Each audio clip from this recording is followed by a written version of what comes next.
Hello and welcome back once again to Movie Reviews. So, had my first day of my new job. Still work for the same company, just different department now. Had a morning shift today, which has been a while since I had a morning shift. And since I got off early enough, I decided I would go see another movie here at the home theater. Unfortunately, the only thing playing over here that I hadn't seen yet was Fury. Fury looked interesting from the preview, but I'm not really a big war movie person. Obviously, I'm not a fan of Shia LaBeouf in any way, so the fact that he was in this, even though he's supposedly retired from acting, kind of put me off to it. So the first preview I saw, I was like, it looks interesting, but not really my type of movie.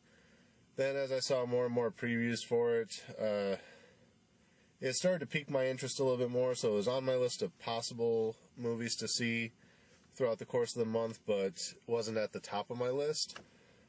But since I didn't have time to drive all the way back across town to see the other two movies I wanted to see, I ended up watching this one.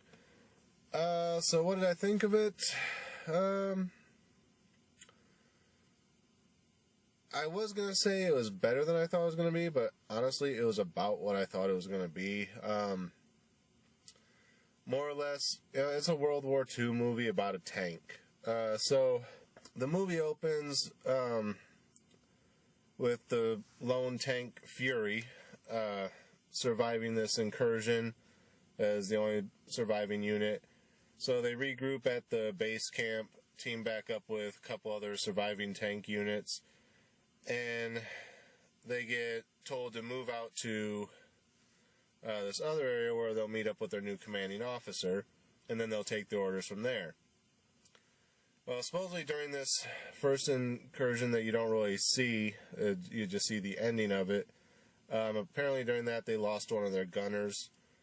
So as they're getting ready to move out, this kid's sent up and he was like, the guy over there with the clipboard just told me to report to you, I guess I'm your new auxiliary, which, second gunner.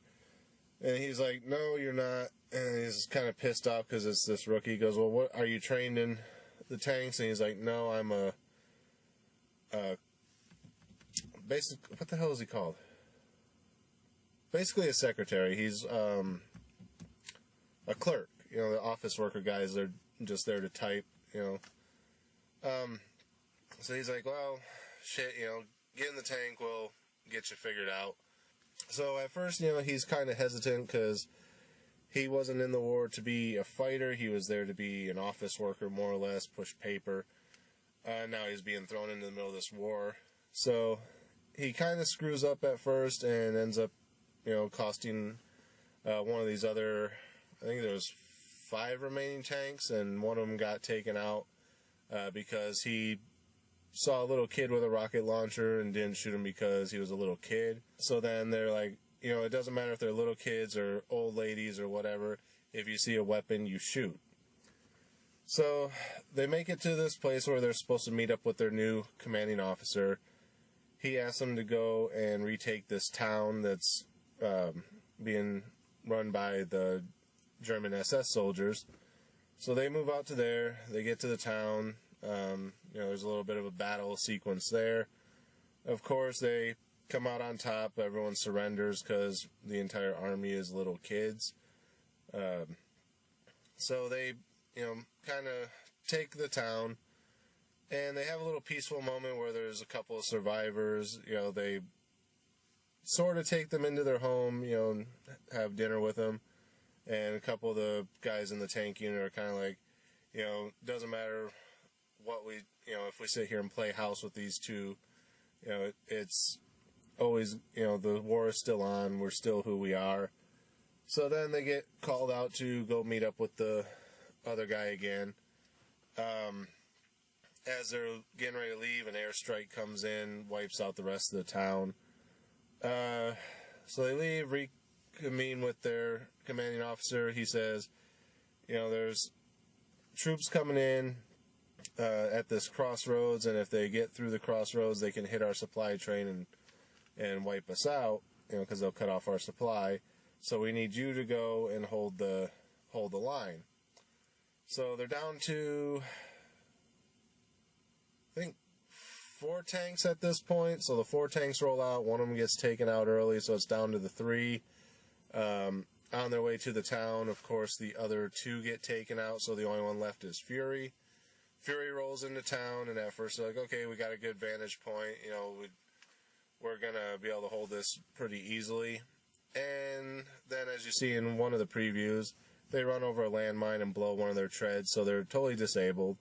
They're trying to do the repairs to get it back up and running, but the other army arrives before they can finish the repairs. So they're like, well, we can run or we can fight. And of course, they decide to stay and fight. So they hold their ground against this army, 1 tank, 5 officers against a couple hundred German soldiers. And it's a pretty lengthy battle scene. Not going to tell you how it ends because actually one thing I did like about it, it didn't end the way most movies do. But then again, some war movies take this approach more often than other movies do. So it was kind of foreseen, but at the same time, a little bit surprising that, they went the route they did. So, I'm not going to spoil it too much, but, it ends up with, the ending of the movie. Let's just put it that way. I'm not going to say what happens. But yeah, that's more or less, credits, and then that's the end of the movie. So, for a 2.5 hour long movie, it really didn't seem like it. Like, I could tell, I was like, okay, it should be getting close to at least the 1 hour mark now, and that was when they rolled up to the crossroads and the tank tread blew. I was like, wow, it's closer to the end of the movie than I thought, because I knew this, going into it, that this would be the last stand. So actually the 2 hours rolled by really quick. The last half hour, even though the movie was sort of slowly paced as far as the storyline until you get to the action, it just rolled along really quick. And then you get to the final battle, which is like the last half hour or so of the film. Actually, maybe not even that. It could have been a half hour worth of sequence. It just went really fast. But yeah, so as far as a star rating on this one, like I said, I enjoyed it for what it was. It's not really my type of movie. It was more or less what I thought it was going to be. The slightly different ending to most traditional endings of movies was a nice touch. But overall, I think I'm going to give it... honestly, I think I would rank it higher than this if I liked war movies, but since I don't, I don't want to say a 3, because like I said, if I liked war movies, I'd probably be ranking it a lot higher. So just to be fair to it, I'm going to give it a 3.5. I was going to say a 3, but, it was above a middle-of-the-road movie. It's kind of a common war scenario thing that you see a lot in war movies, but at the same time, even though the story was slowly paced, it still moved along quickly.